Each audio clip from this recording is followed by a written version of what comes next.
Me and Amira just now were wondering, in the opposition's world, the idea of propagation of religion or religious sermon in a mosque would probably sound like this.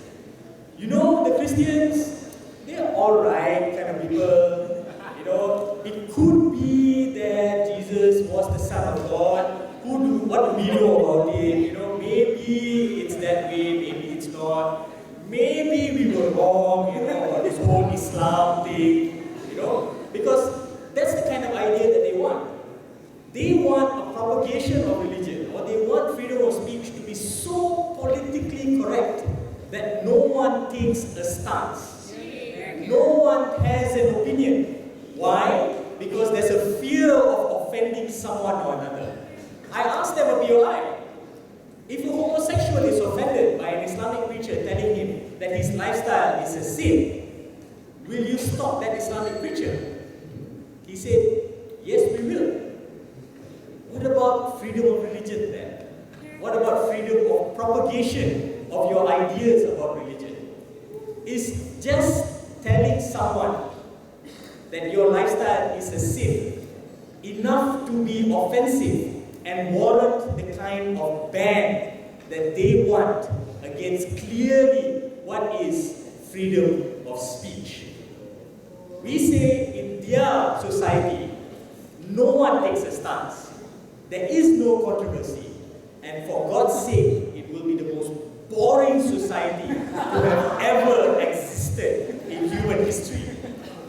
Because no one taking a stance is exactly what entrenches power structures.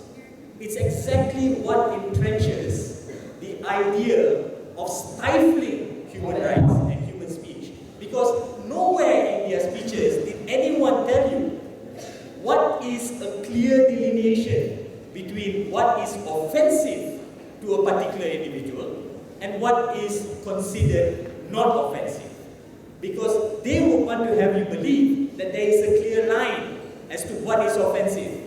Drawing caricatures of Prophet Muhammad, offensive to Muslims, let's ban that. Ahmad Didat calling Hindus stupid because of reincarnation, that's not offensive because Muslims can say that. That's double standards, isn't it? You know, it's okay so long as Muslims say it. But the moment someone says something against Muslims in the mass media and Muslims erupt into a cycle of violence, somehow that offense is more offensive than what Muslims have said. This is the hypocrisy of our so-called theocracy of Islam. Yes, sir. When we talk about hypocrisy, we want to fight and defend people who not speak speeches of racism and sexism. What's the difference between sexism and the delineation with a politically incorrect speech, which you are defending? I'm not stopping sexism from being expressed. If you have a sexist remark, say it.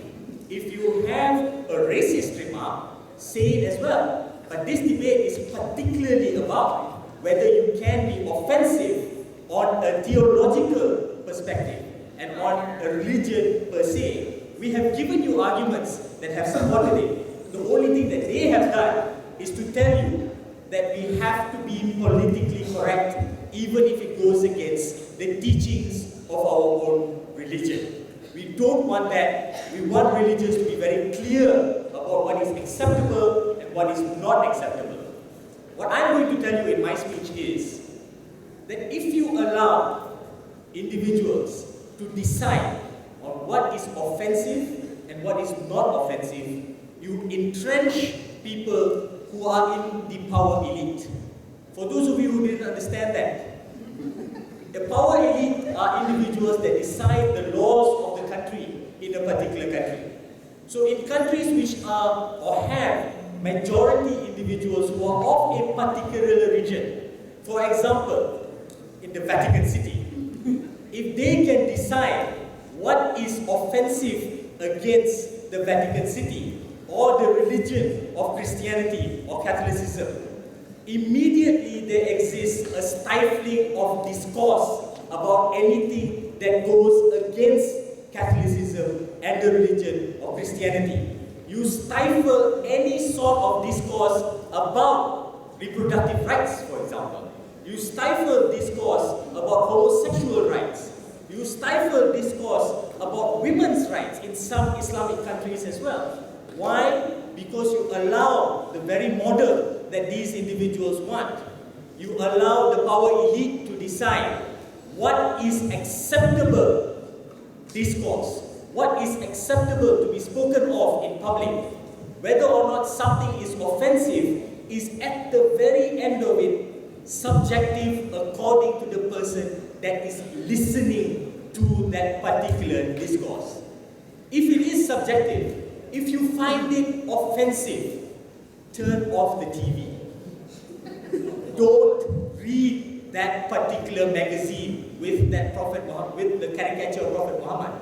The only reason why Charlie Hebdo is now one of the most read newspapers in France, or magazines in France, is purely because of the individuals that have reacted violently to that particular caricature and that particular cartoon.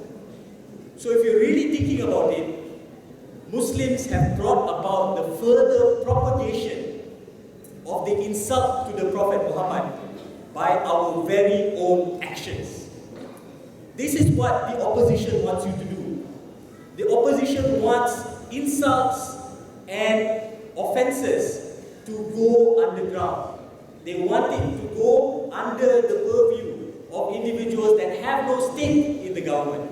They don't want it to go mainstream. They want it to go where their ideas and their fake philosophies can go unchecked and uncalled out.